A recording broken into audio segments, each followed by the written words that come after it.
Find me a objectively more beautiful state than California. I don't think it exists.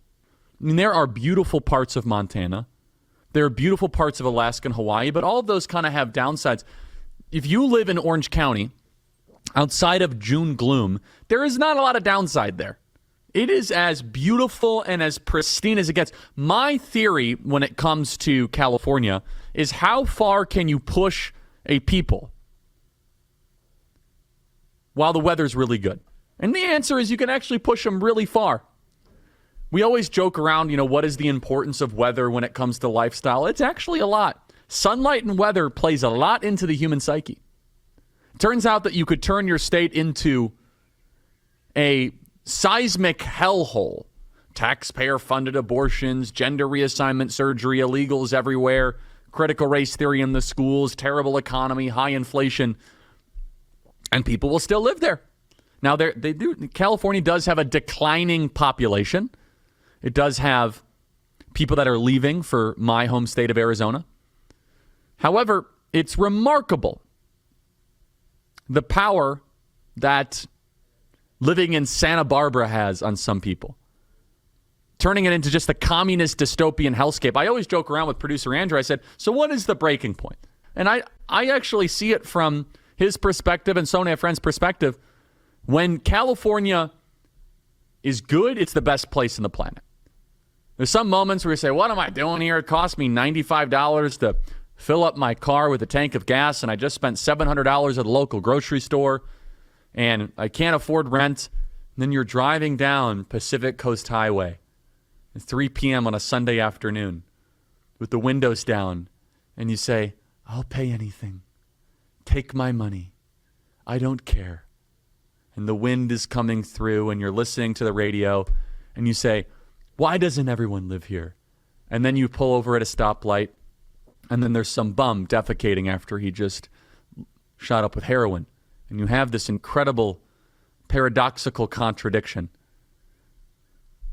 In Los Angeles, and literally in Southern California, you can surf, ski, and drive a quad in the desert all in one day. And in Los Angeles, you can also loot, shoot up with heroin, and get your gender reassigned in one day. It's amazing. Only in California is all of that possible. You can go and steal $900 worth of stuff at Walgreens. You can just go take a dump on the side of the street. And you can get taxpayer-funded benefits if you're from Nicaragua. It's amazing. Only in California is that possible. And I say this with a great deal of lament. I spend a ton of time in California. And every time I'm landing in California, Andrew would tell you this, and Mikey will tell you this. I say the same thing. I say, it is one of the great crimes against humanity that they ruined this slice of heaven. And I believe it. When you're landing into Orange County at John Wayne Airport, when you're landing into San Diego, when you're landing into Burbank or you're landing into LAX, and you just see the pristine nature of what God gave America, it goes to show how we human beings can mess up the pristine, the serenity that was once the untouched jewel of America.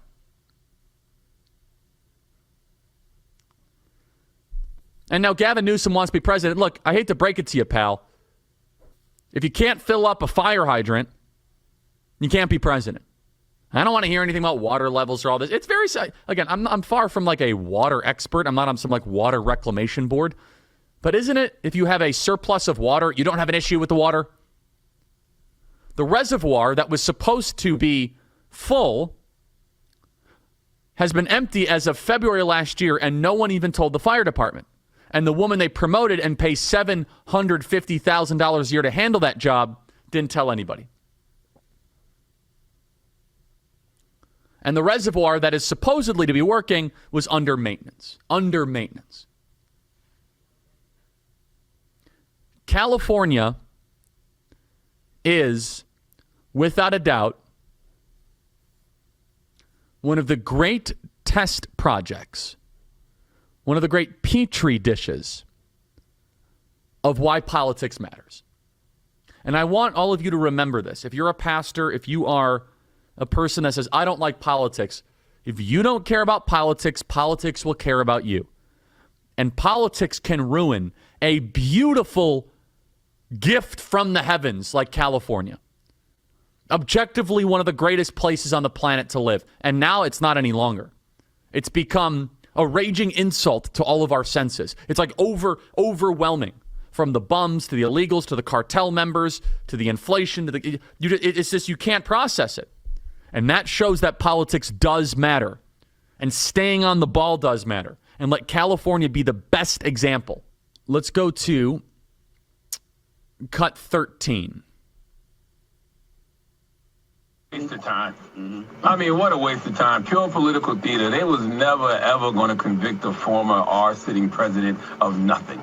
And what was even more ridiculous was watching, liberals celebrate this. Like, this is not a win. Who cares if you can call him a convicted felon when you still got to call him president for the next 4 years? Who cares? No, it makes sense. And I wonder how much it costs taxpayer dollars to do that case.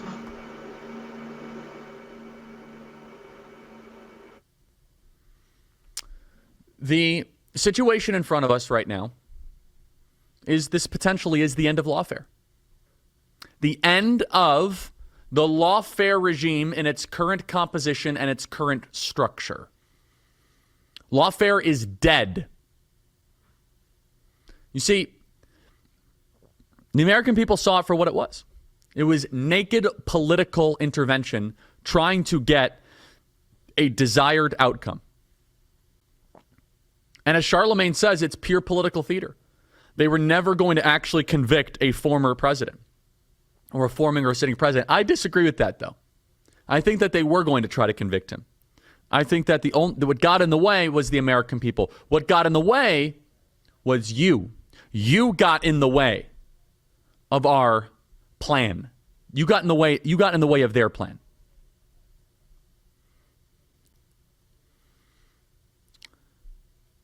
Lawfare is one of the more dangerous developments of a society. By the way, Charlemagne went on to say, this is not a win. Who cares if you call him a convicted felon? You still got to call him president for the next 4 years. I mean, that was our line first, but yes. Not only that, he's gonna be a president with he owns nothing to anyone. And the left kind of knows it. Have you noticed how demoralized the Democrats are? Where is their big resistance? Here's a very interesting question. I was just going through the inauguration schedule, and our team will be there broadcasting live. Here's a very interesting question. Blake or Andrew can find it, or maybe Ryan. Can anyone find if there is the Pink Hat March the day after? Remember last time in 2017, they had this ridiculous march? Does the left have anything comparable planned?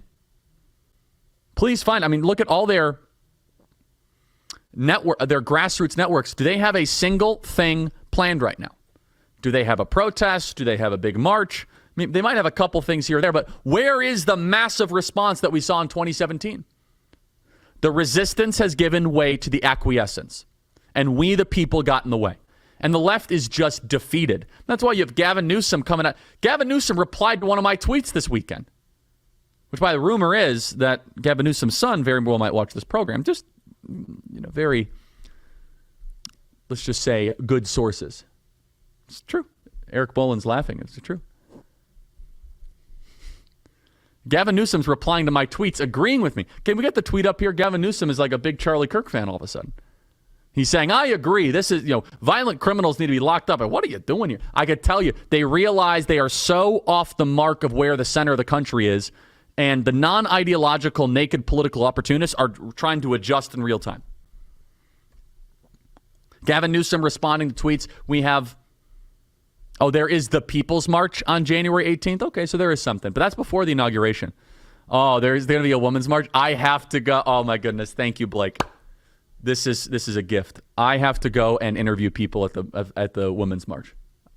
Will Real America's Voice provide the hats? We're gonna go into the streets. They're going into the streets. We're gonna go start interviewing people at the Women's March. On the 18th, I could go to one of the inaugural balls. Women's March. Inaugural balls. Women. I think the Women's March will be much better content. Now I'm looking at their website. Our future, our fight. We are marching forward. Join us at the People's March, January 18th, 2025. Oh, that's going to be too good to resist. I'm just going to come and ask questions. We'll see how lovely the women of the left are.